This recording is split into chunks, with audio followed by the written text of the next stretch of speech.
kaya toast set dito sa Shock Shock, Banawe. Banawe area to, diba? Hindi nyo pa na-try ganito mag-prepare. Dalawang soft-boiled egg. Soft-boiled egg, oh. Dalawa, isa pa.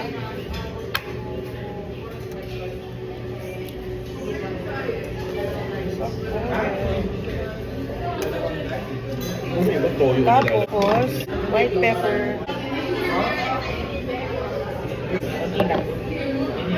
Toyo. Pero iba yung toyo, yung parang lapot yung toyo. Tapos, mix. Ay, kaya toasted with butter to. 4 pieces ng bread, tapos hinati siya into 4. Tapos yung hot or warm na milk tea. Sausaw.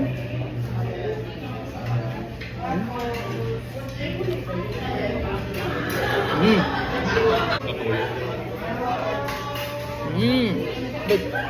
Tapos, yung ganong warm milk tea.